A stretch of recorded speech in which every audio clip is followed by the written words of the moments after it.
शिक्षा का एक बड़ा काम आदमी बनाना है। तो जब वो शराबे पिलाने लगेंगे पूरे राज्य को, तो उस शिक्षा देने और नहीं देने का मतलब क्या होगा? ये गांधी का बिहार बन रहा है। इसमें पियक्कड़ नहीं पैदा करना है। और विधानसभा में भी नीतीश के समानांतर कोई नेता नहीं है। 2025 की जो चुनौती है उसको हम लोगों ने स्वीकार किया है। नमस्कार, आप लाइव सिटीज देख रहे हैं। आपके साथ मैं हूं वसीम खान। देखिए, फ्रेम में आपको जेडीयू के कद्दावर नेता, वरिष्ठ नेता वीरेंद्र नारायण यादव दिख रहे होंगे। यूं तो सदन के अंदर आप शिक्षकों के हर एक मुद्दे पर वीरेंद्र नारायण यादव जी को गरजते हुए देखते होंगे। आज जेडीयू ने एक बड़ी बैठक, अहम बैठक बुलाई थी। राज्य कार्यकारिणी की अहम बैठक, मुख्यमंत्री नीतीश कुमार अध्यक्षता कर रहे थे, मगर बड़ा टास्क दे दिया गया है। इनसे ही जुड़ते हैं और जानते हैं कि आखिर वो टास्क क्या है। 2025 बिहार विधानसभा चुनाव भी है, उससे पूर्व उपचुनाव है 4 सीटों पर। मुख्यमंत्री नीतीश कुमार ने आप लोगों को क्या टास्क दिया है चुनाव से पहले? देखिए, आपका स्वागत है। बिहार जनता दल यूनाइटेड राज्य कार्यकारिणी की बैठक थी और राष्ट्रीय अध्यक्ष और बिहार के माननीय मुख्यमंत्री के अलावा कार्यवाहक अध्यक्ष आदरणीय संजय झा जी एवं सभी मंत्री और पूरे बिहार के जिलाध्यक्ष, राज्यकारिणी के सदस्य उपस्थित थे। इस दृष्टि से यह बैठक बहुत महत्वपूर्ण थी कि इसमें 25 के चुनाव में जदयू का जो परफॉर्मेंस है वो अच्छा तो होना ही है। उसके संकेत लोकसभा के चुनाव में मिल चुके हैं और हमारे विरोधी नाना प्रकार की तथ्यहीन बातें कहा करते थे, परंतु हमारी जो उपलब्धि हुई लोकसभा में उसे पूरे देश ने स्वीकार किया और राजनीतिक पार्टियों ने भी स्वीकार किया। इसके साथ इसके कारण हैं। इसका कारण यह है कि माननीय मुख्यमंत्री ने बिहार के निर्माण में अपनी प्रतिभा का और अपनी योग्यता का पूरा परिचय दिया है। स्त्री का पक्ष हो, छात्राओं का पक्ष हो, स्वास्थ्य का पक्ष हो और सड़क, बिजली, पानी, हर मोर्चे पर आप देखेंगे तो नए बिहार के निर्माण की प्रक्रिया आपको दिखाई पड़ेगी। और मुख्यमंत्री ने एक सपना देखा था इस बिहार को बनाने का 2005 में। उस सपने को बड़ी ईमानदारी से, बड़ी निष्ठा से उन्होंने लागू किया है। और कहीं भी आप बिहार में जब आप जाएंगे, भ्रमण करेंगे, तो आपको विकास और बुनियादी ढांचे की संपन्नता चौतरफा आपको दिखाई पड़ेगी। अभी बाढ़ आई हुई है और बाढ़ में हमारे माननीय मुख्यमंत्री का जो प्रबंधन है, बाढ़ पीड़ितों के लिए जितनी भी सुविधा हो सकती है, भोजन, उनके रहने की व्यवस्था, तमाम व्यवस्था, मुकम्मल व्यवस्था आपको दिखाई पड़ेगी।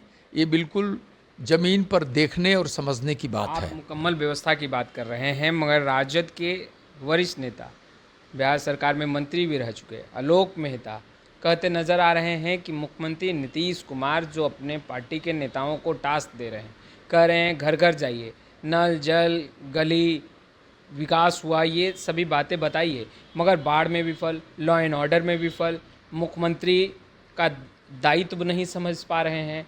और फिलहाल जो मौजूदा स्थिति है, जनता उब गई है।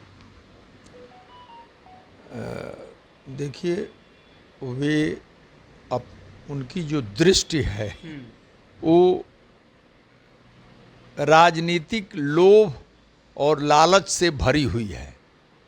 इसीलिए जो विकास की सारी रूपरेखा है उनको दिखाई नहीं पड़ रही है।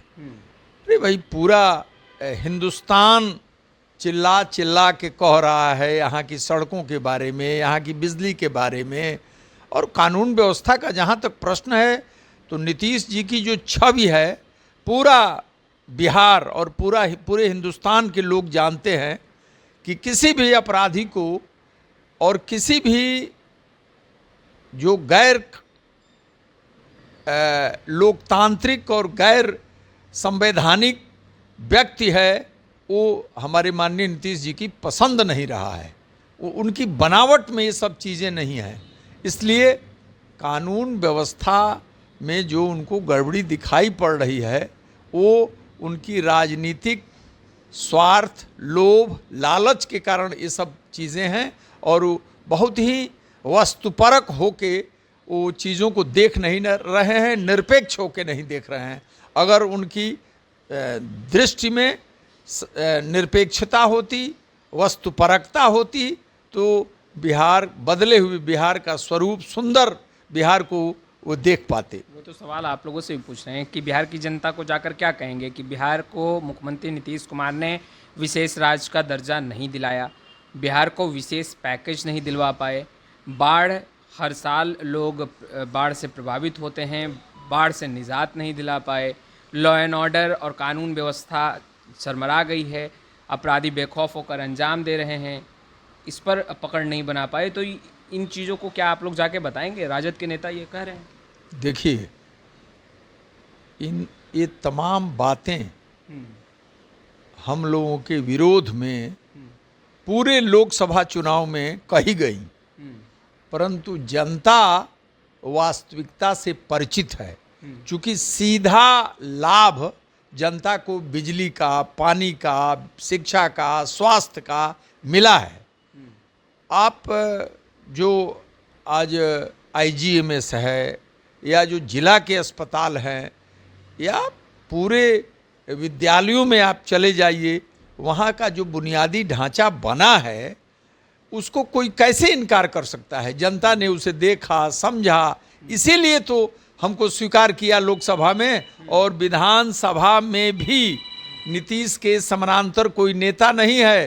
अच्छा। और हमारी भारी बहुमत से विधानसभा में राष्ट्रीय जनतांत्रिक गठबंधन जीतने जा रहा है। उसमें बड़ी हिस्सेदारी जदयू की होगी और हमारे माननीय मुख्यमंत्री फिर से मुख्यमंत्री बनेंगे और बिहार के निर्माण की जो नई प्रक्रिया है पुनः शुरू होगी। आपने तो अपने नेता का बहुत तारीफ कर दिया वीरेंद्र नारायण जी। प्रशांत किशोर ने क्या कुछ कहा वो तो सुना ही होगा। शराबबंदी कानून ख़त्म करेंगे 1 घंटे के अंदर, और वो उससे जो रिवेन्यू आएगा उसे शिक्षा व्यवस्था को दुरुस्त करने में लगाएंगे, क्योंकि बिहार में शिक्षा व्यवस्था जो है वह पूरी तरीके से चौपट। देखिए, शिक्षा का एक बड़ा काम आदमी बनाना है, तो जब वो शराबे पिलाने लगेंगे पूरे राज्य को, तो उस शिक्षा देने और नहीं देने का मतलब क्या होगा? नीतीश जी ने मनुष्य बनाने का बड़ा काम शराबबंदी रोक के किया है और उसके परिणाम दिखाई पड़ने लगे हैं। और पूरे जो गांधीवादी लोग हैं, लोहिया और जयप्रकाश को मानने वाले लोग हैं, जो इस बिहार, जो बुद्ध का जो बिहार है, उसमें शराबबंदी एक बहुत बड़ा साहसिक कदम है माननीय मुख्यमंत्री का और प्रशंसनीय कदम है। ये गांधी का बिहार बन रहा है। इसमें पियक्कड़ नहीं पैदा करना है। तो अगर हमारे प्रशांत किशोर जी वैसा राज्य बनाना चाहते हैं तो वो बनाएं। आपको नहीं लग रहा चुनौतियां बड़ी हैं? वीरेंद्र नारायण यादव जी, अब त्रिकोणीय लड़ाई होगी। प्रशांत किशोर ने भी अपने पार्टी का गठन कर लिया, जन स्वराज पार्टी। उनका कोई सामाजिक और राजनीतिक आधार नहीं है। केवल बुनियादी ढांचा से और साधन से कोई चुनाव नहीं जीता जाता है। जब तक जनता स्वीकार नहीं करेगी तब तक कोई चुनाव थोड़े जीतता है। ना का वेटनरी ग्राउंड भर दिया वीरेंद्र नारायण जी, आपने तस्वीरें नहीं देखी?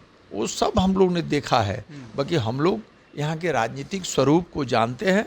वो उनकी कोई हमें चिंता नहीं है।